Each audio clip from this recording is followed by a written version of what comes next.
We serve as positive role models to youth identified as at risk by promoting SIFE principles such as ethics and success skills. We produced international entrepreneurship, commerce, and education, with future goals of producing and selling a product for youth. We helped a small local business create a business plan and achieve their entrepreneurial dreams. We reached out to local youth to instill not only financial literacy, but financial competency. We helped a local business in the long run to cut its costs by turning its business processes green. We challenge student leaders to think of innovative ways to tackle ethical issues. Dedication, innovation, UNC Charlotte SIFE. Okay, and we would like to now invite a few of our other SIFE team members to answer any questions you may have. We will now begin the question and answer period. A friendly reminder that only judges may ask questions.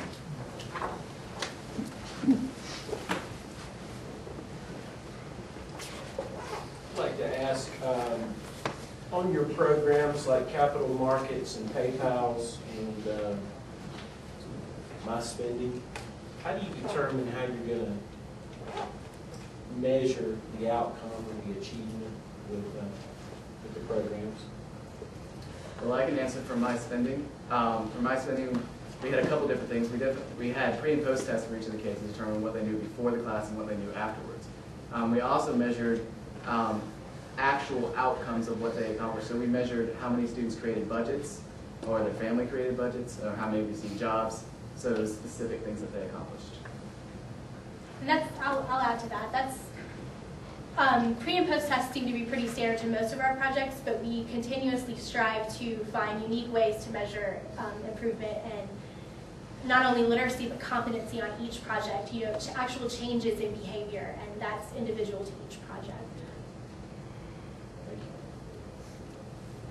For your high school programs, are you utilizing the same set of students? I think you have two different programs, the My Spending and the capital markets. Are they the same students or different sets of students, and how do you determine I can answer that one also. Actually, the way capital markets is designed is actually a follow-up to My Spending. So yes, we will be using the same students, but we're also teaching an additional set of students, the capital markets project. And does the school determine the students that participate in those classes, or do you have any influence on that at all? Generally, it's based on the availability of the school.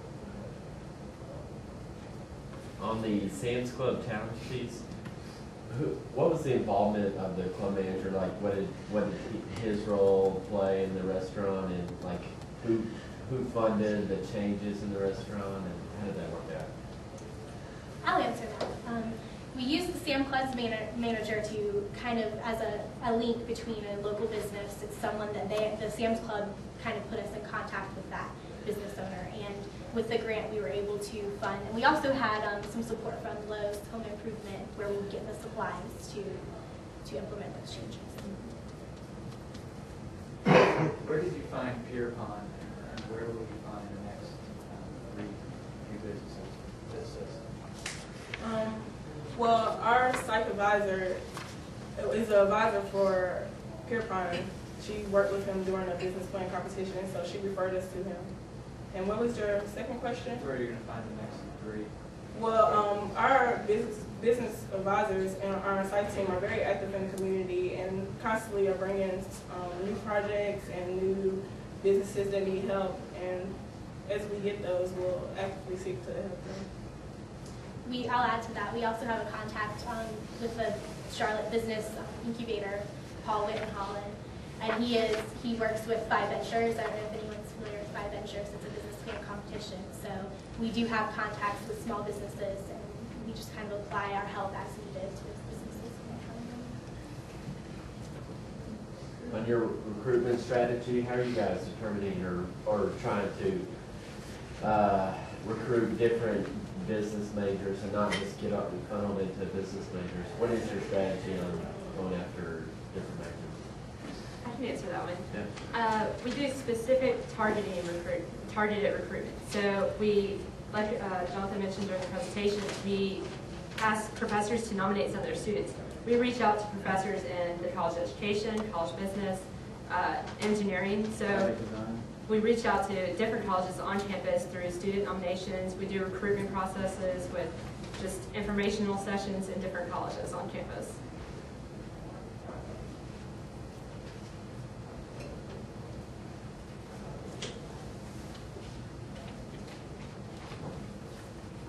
of all the projects you've done, what was the most meaningful for any one of you personally? And from that project, what was the biggest single learning that you received from it? I can answer part of that question. For me personally, the project piece meant a lot for me since I'm coming from a third world country, Morocco, in Africa. And I didn't have the opportunity to actually work or either have other students older than me to come to my school or to my after-school program to actually teach me the basics of entrepreneurship. So basically what I'm saying here is working with those students will bring a great impact in their future. And that's, at the end of the day, I feel good about myself doing that. I would also like to add, well, for me personally, working on the Peer Prime Business Plan and the Fast Forward project helped me because it helped me apply the things that I was learning in class to a real life business plan.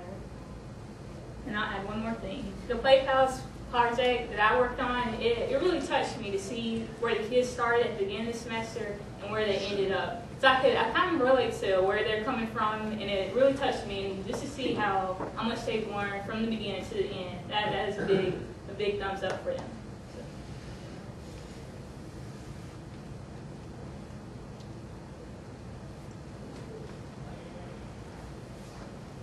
Any other questions from our judges? And looking at the projects that you had, was there anything that you would look back and do differently? Something that you would have changed depending on the project? Absolutely. One of the things that we had to deal with was, as Jonathan mentioned, a sudden increase in the number of members we had in our SIFE team. So I think definitely looking back, we would like to have handled the growth a little bit better and had it a little bit better organized. And so that was one of the things definitely. Again, I'd like to add again that we're dedicated to continual improvement. So at every project at the end of the year, we'll look back on that project and say, here are the challenges that we've had, here's how we met them. And there's always a way that we could have done it better. And that's something that we go through every year to make sure that we're really impacting the community as effectively as possible.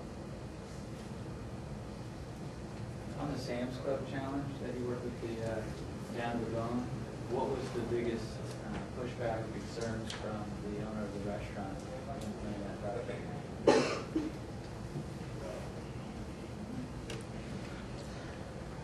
I'll try to answer that question. Well, the biggest concern for the management and the owner of the restaurant was how to implement our strategies in order to reduce the waste of the styrofoam and electricity. Because actually, I mean, it's in the process of, we were in the process of implementing those strategies. We're just waiting for supplies. So his biggest concern is like, how long is it going to take him to have those supplies on hand? I think what he's trying to say also is that with any, I think, small business owner who's trying to make changes that are going to impact him in the long run, he's concerned with how much is it going to cost now, how much is it going to impact my day-to-day business as we're getting these things installed, and how much is it really going to impact me in the future. And so we really had to sit down with him and explain, this is what we're doing now, this is how quickly we're going to get it done, here's how we're going to help you, and this is how you're going to benefit in the future.